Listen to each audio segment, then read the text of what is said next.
I thought I saw messages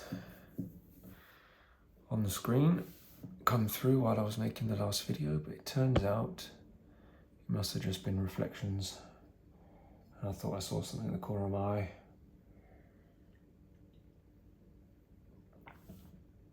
They didn't used to come through. Oh no, they did. Did they used to come through? No, it did used to come through when filming. But you didn't used to get, if you got a phone call, with iPhone anyway, it used to be not that long ago, if you got a phone call while you were watching a video, it wouldn't stop the video. Sorry, it would stop the video. And now it doesn't stop the video. Now you can just choose whether to answer or not, and the video will still roll, whereas it used to automatically cut the video. Which is good that they've done that, because you may wish to let the video run, or you may wish to answer the phone. Generally, I answer the phone because my videos are pretty informal anyway, so it's nothing that can't be resumed. Just like now, so yeah, where are we?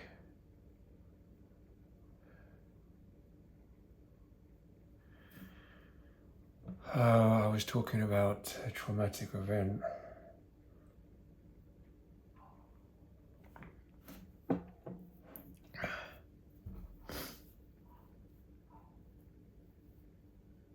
I think my dad was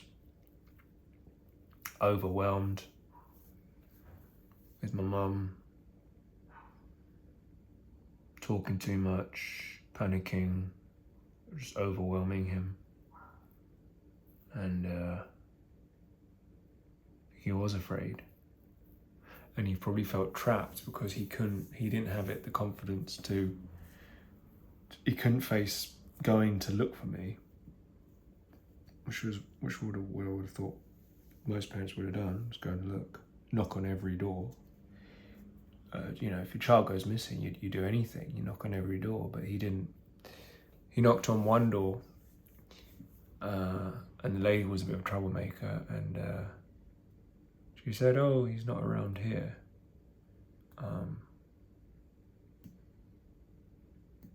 But I was next door, possibly spending time in the garden there as well. I was in the neighbour's house. She lived next door to them, so she most likely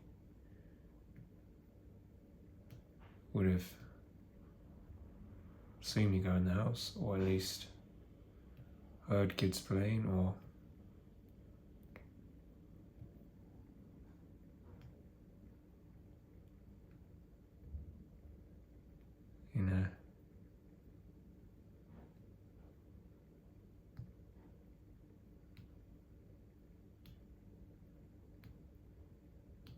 But it's such a weird thing what they did, because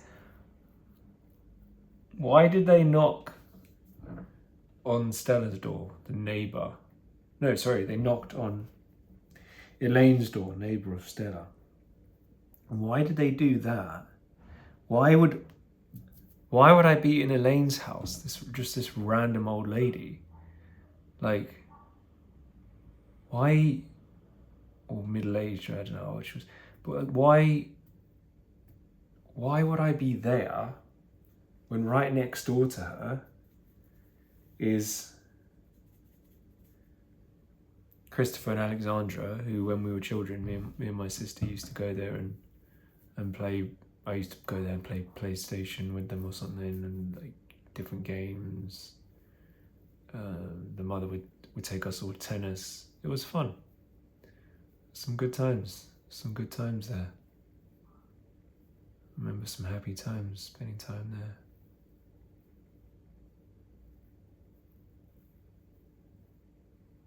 Yeah. But yeah, like why would I have been next door? And also she said not around here. He's not around here. But it was like,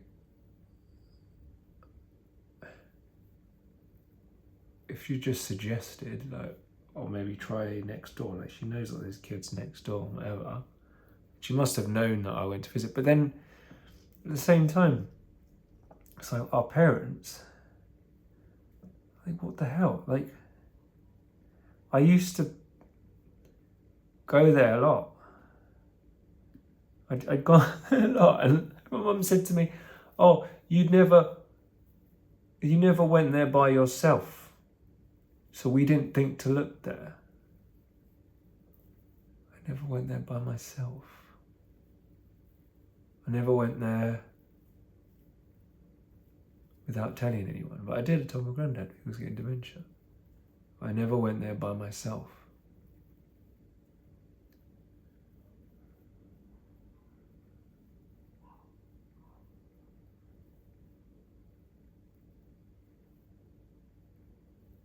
I wonder why I was afraid of them going out by myself.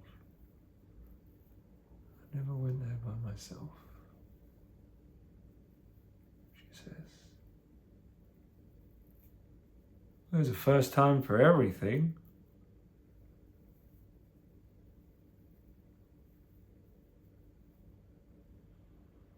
Just a weird thing.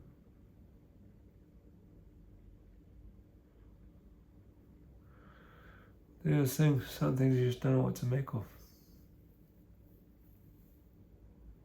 Incompetence, I guess.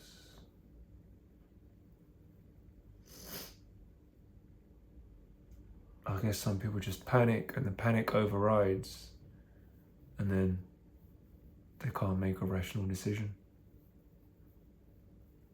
They're just irrational.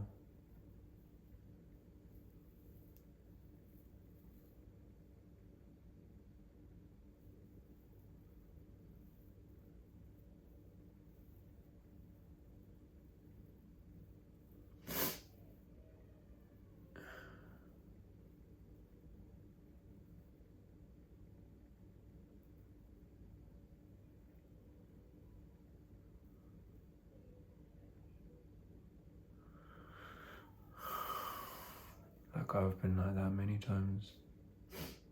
Panic has overridden. The fear has turned to anger.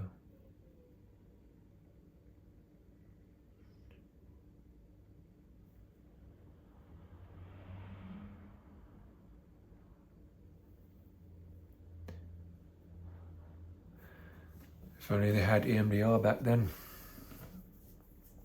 My parents probably wouldn't have bothered with it. They'd have EMDR. I mean, that's not all a child needs if they've been traumatized. But EMDR, as soon as possible, can stop it shaping them, bending them out of shape as they grow up into childhood. As they grow up into childhood. Yeah, that's what's happened. I've grown up into childhood. Grow up into adulthood less troubled if they have EMDR at a younger age. But they wouldn't have never done that anyway. And the thing is, even if they had, it's not just that a child needs, it's also a parent, like, ideally needs to consider that, okay, this child has been traumatized, whether we meant to or not, whether we planned on it or not, we have abused this child. So it's like,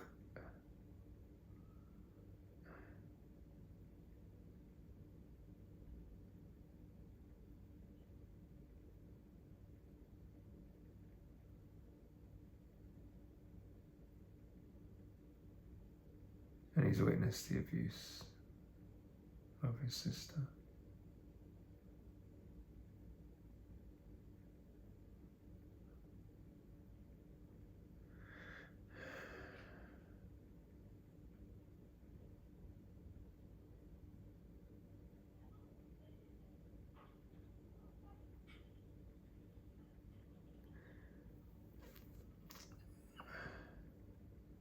It's like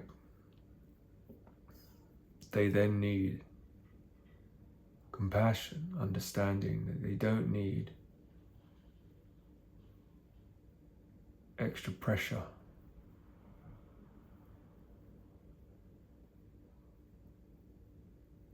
Because the last thing I'd ever want to do to my own kids is put pressure on them in any way.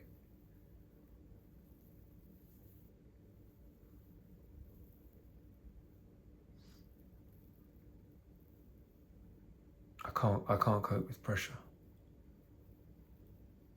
And I don't ever want to put that pressure on anyone else.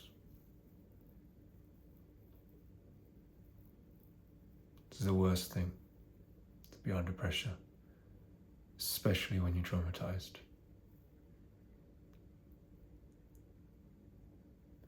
Because your brain needs more time than other people to process things.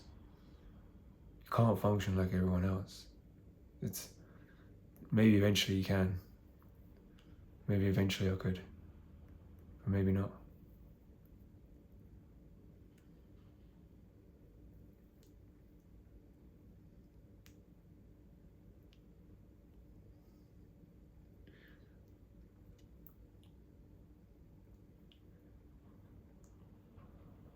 Just want to walk off the rest of my life. I don't want to fight to survive anymore.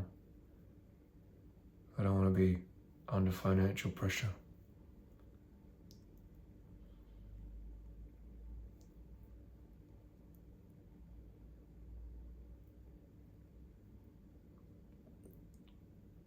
Because when you're under pressure without meaning to, you either pass that pressure on. You know, if you put pressure on yourself, parents that put pressure on themselves to make money, like a lot of money, then they indulge their kids a lot, and then they say, hey, look, you know, now there's pressure on you to make money because look at what you've bought. Like, you give them a lifestyle, and then you put pressure on them to maintain it.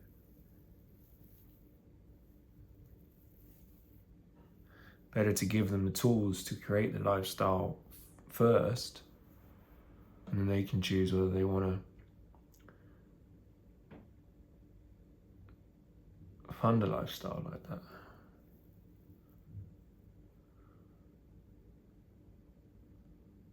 Rather than get them reliant on you. That's what's happened with me. Or what did happen.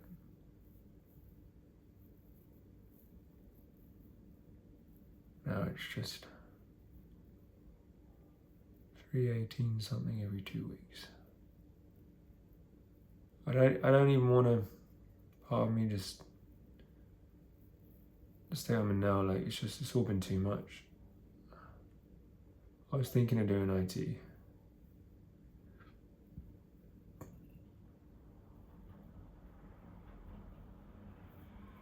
But it's just going to be a high pressure job. Multiple phone calls, different client, like, deal with different people. It's not like I couldn't do it, possibly could do it, but I also would possibly just burn out, which is what's happened to me multiple times in life. I've just taken on too much and sometimes made some good money, but then just completely burnt out, cracked up under the pressure. No time to, or even any, like, wasn't any time just to meditate and relax, couldn't think straight, couldn't process emotions, ended up taking anger out on other people, and on myself.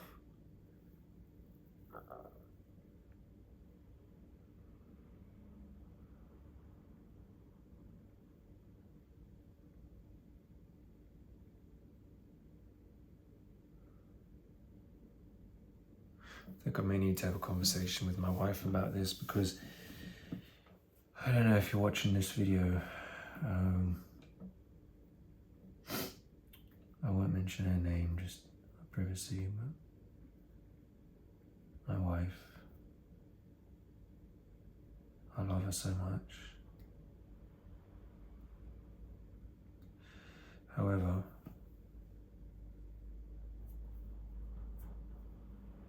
when I say however, that's not to dilute the love that I have for her. That's just to express a concern I have at the moment, which is that maybe it's I'm could be seeing her as like what my parents do. Maybe it's like reenactment of feeling the pressure that they put on me now, feeling it from her, when actually maybe I'm putting it on myself, pressure on myself. But I don't want to build up a lifestyle that I can't afford. When we move in together, I want us to move in together as a family. I want to move in with her and the kids. We have 3 kids, 3 lovely kids. Amazing children. And I want us to live together. And we have a rough idea of when we're going to do it. Possibly in a year. She just wants the kids to be a bit older, because she gets extra support from her family. Because of my financial position and also mental health issues, I can't give her all the support that she needs. But when we do move in together,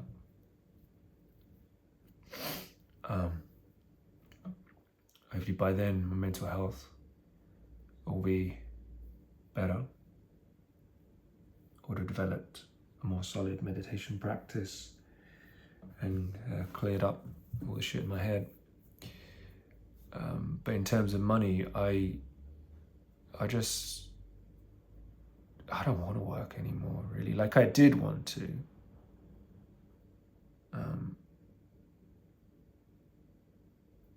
And I missed out on the job opportunity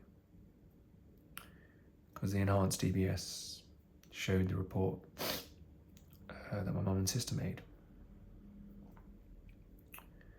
And unfortunately, they couldn't see everything I was doing as a reaction to trauma, which is what rage is, all the emails I was sending. So I didn't get the job. They wouldn't take me on. They said they couldn't insure me.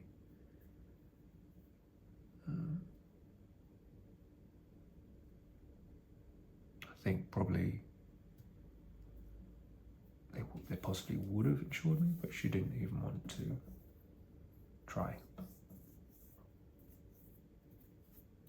The lady just didn't want to take the risk. So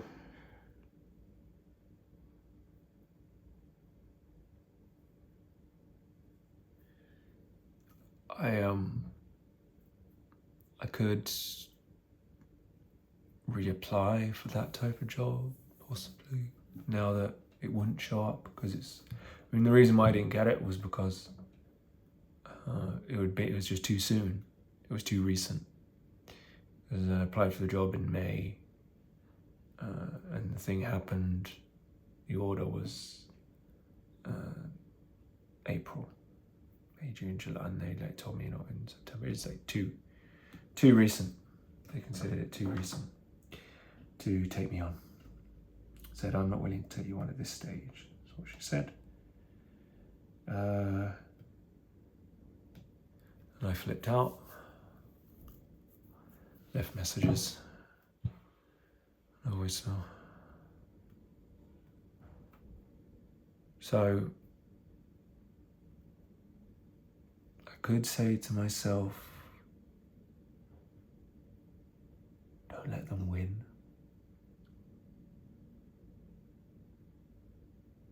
It just wouldn't be helpful. As far as I'm concerned, the best way to win is to just not play the game.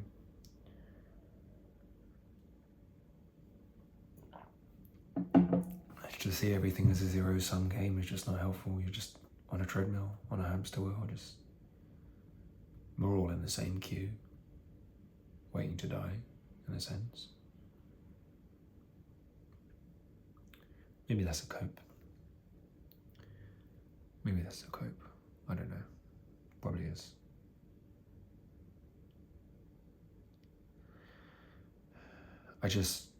Part of me thinking, did I even want how much did I even want? I mean, I was crying when I didn't get the job, but then I was very naive to think they would even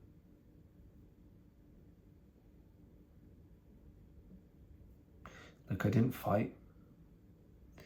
Like I didn't. The police asked me. They said, "Do you want to let us know why we shouldn't put it on?" And I didn't respond to that. I just asked the two questions. I just responded to the two questions when they asked me, "Are you in touch with mental health services? And how's your mental health?" And I said I wasn't in touch with mental health services, and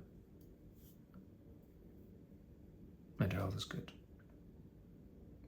Had I been in touch with mental health services and said that, don't know if it would have made any difference. Had I booked an appointment and said, "Look, this is really important to me, blah blah blah blah blah," gone through it all with them, go into the finer details, don't know whether they would have listened, don't know whether it made any difference, but I asked myself, like, well, why didn't I do everything that I could? Like, if it was really that important to me, like, why didn't I book the appointment and go through it with them? I suppose possibly from experience, I've been there before. You know, I've been in a court situation where I've given my whole long story. I've said everything that I felt was necessary to say at the time, and then I've lost. And then they've said to me that I haven't given my own narrative when I've given. He did not present his own narrative when I presented the whole story. So from that memory, I didn't bother, and also didn't want to lose composure in court if I speak to them. If I try and fight it and I in court with my mum, whatever, and I'm just potentially just going to lose it because the emotions are too heated. And I've discussed this before with my sisters. Like, people win court situations not based on the good guy or the bad guy or the complete picture, but the court makes decisions based on who keeps their composure. So. And it happens all the time. Look, I mean, Amber Heard and Johnny Depp, I don't know the full story with that, but he kept his composure more than her. So that's partly why he won. And also, she just did not come across. It's how people come across. I don't know the full story. I mean, but I'm sure it takes two to tango. You know, I'm sure it takes two to tango. In terms of that Johnny Depp and Amber Heard case.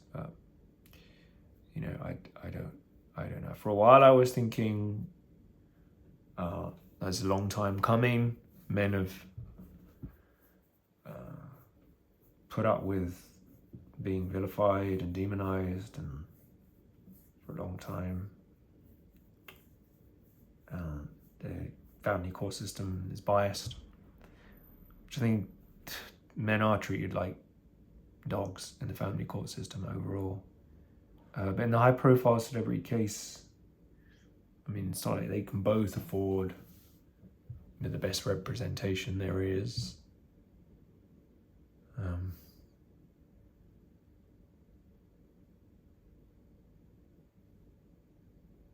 I mean, the dog stepped on a bee. You know, I mean, the dog stepped on a bee. Part. I mean, yeah, people made a joke of it, blah blah blah. But then again, that would be really painful for the dog because bees sting like crazy because they die when they sting. So they give everything they got when they sting. So it would have been really painful for the dog. And if she's an animal lover, then it probably did.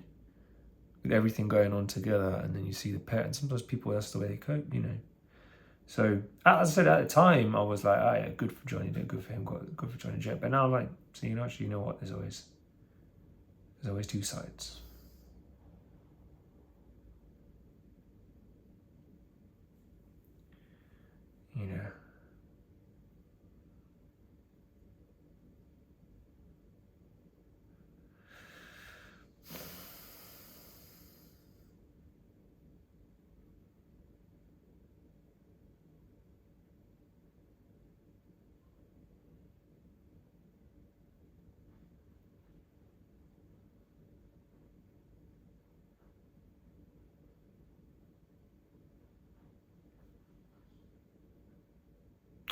Back to what I was saying before,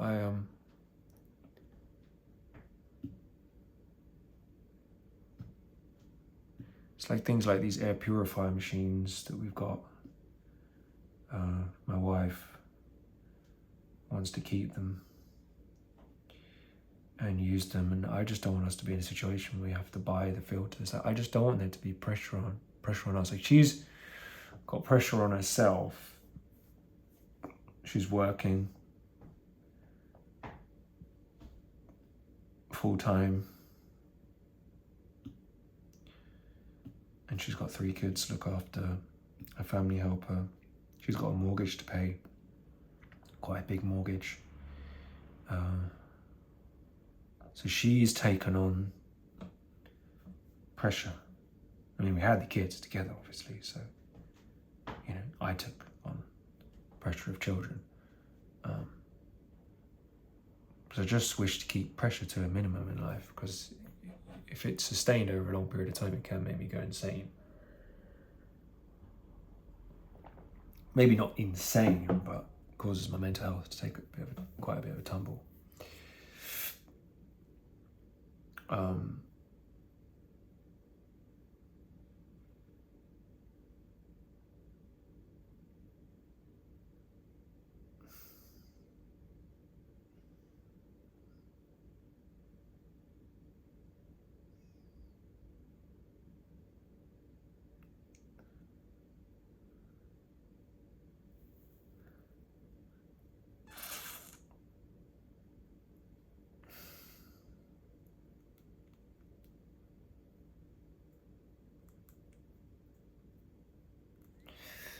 So yeah, maybe I need to have this discussion with my wife where I just say to her, look, I want a low pressure life.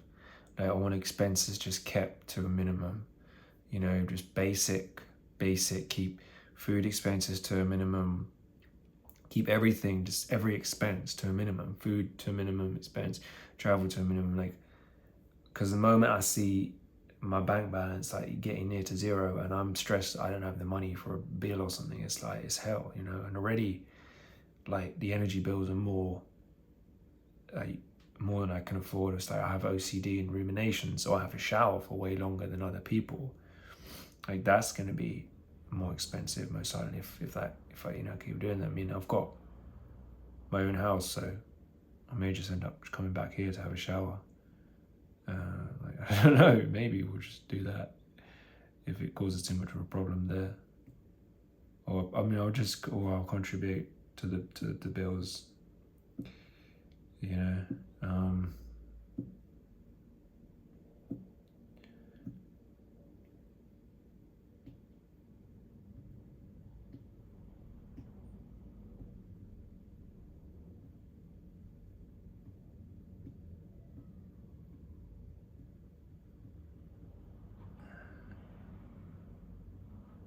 My wife's a lovely woman, though. She's just been there for me, been there with me through everything. She's put up with so much bullshit.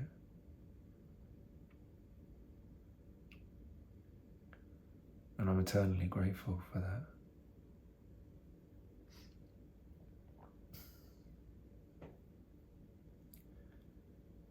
Just hope we can live a life where we just keep expenses to the minimum, and that's why I really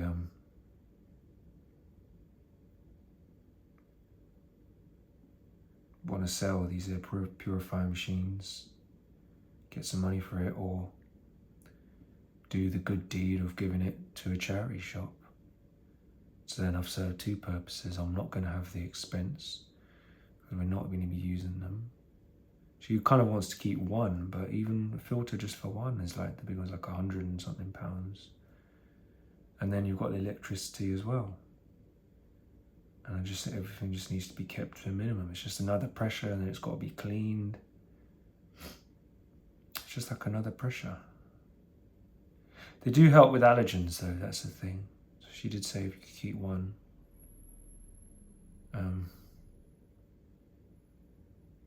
Maybe I'll go too far to extremes, maybe just keep 1.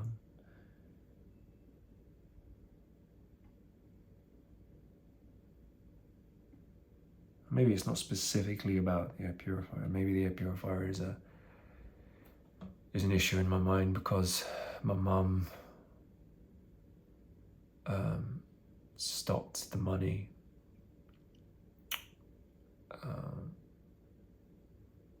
cancelled the money she was giving me when I asked to buy an air purifier. I was going to transfer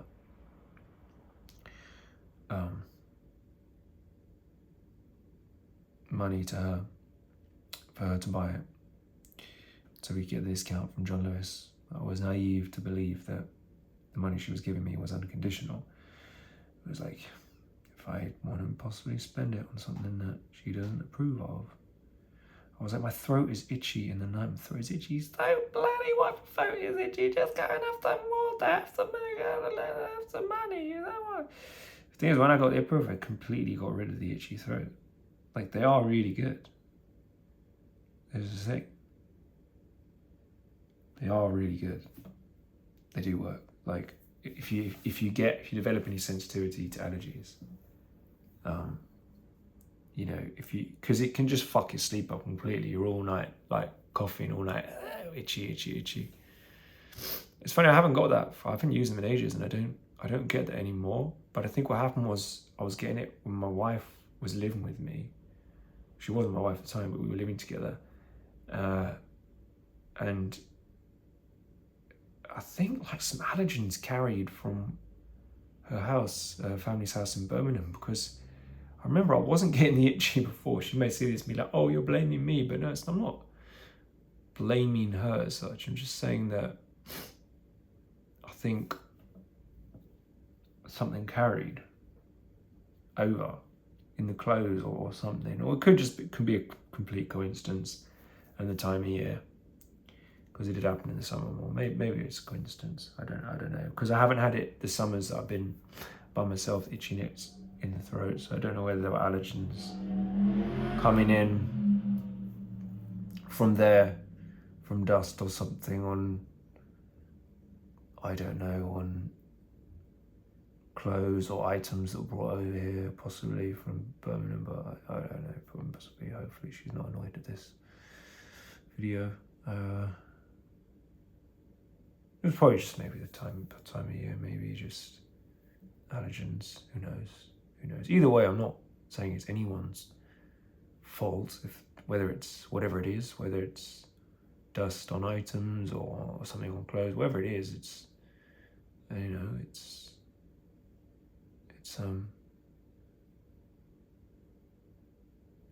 it was alleviated with the air purifier machine.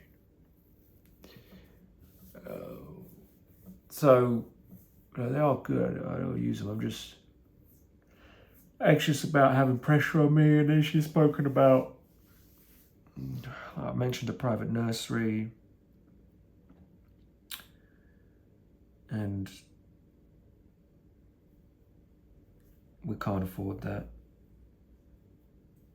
And no one in my family is gonna help with that. And even if they did, it would be the worst thing ever.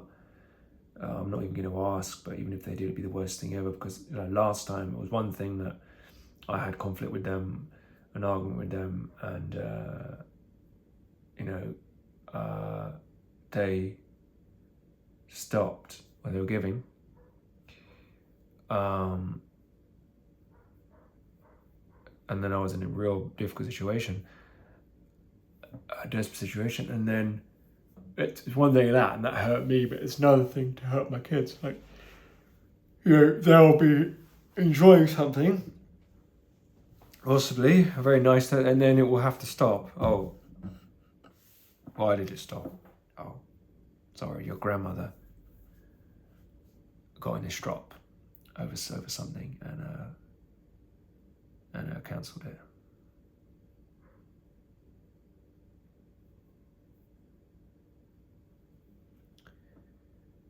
So yeah, I just wish to keep my expenses as low as possible, so I don't have to rely on them. My biggest fear is like having to ask for money, having to rely on them, especially regular, because they can cancel that. So I just want us to keep our expenses low. I don't want us to ever be in a situation where we're dependent on them.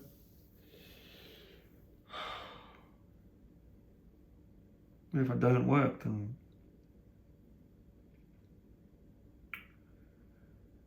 it's fucking difficult.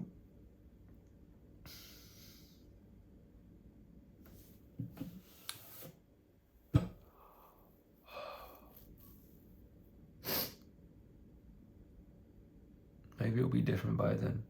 I don't know.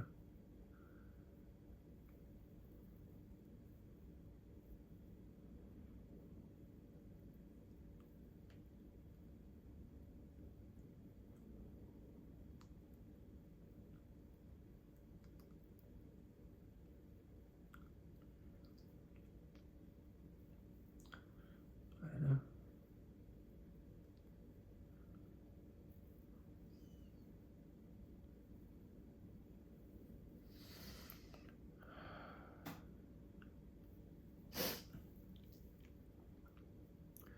My dad's offered that his mum will help with IT exams,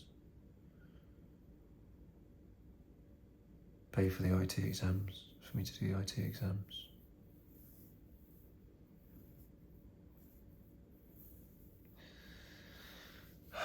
Just can't face it. Can't face doing IT. Maybe it's just going to be high pressure.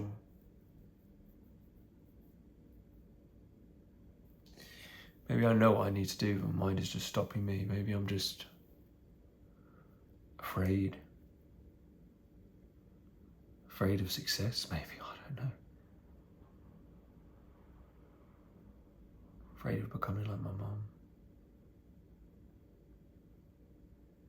She made a lot of money.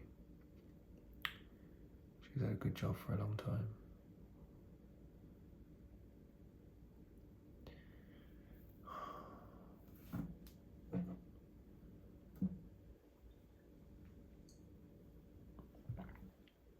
It'd be nice to have a decent paying job in IT.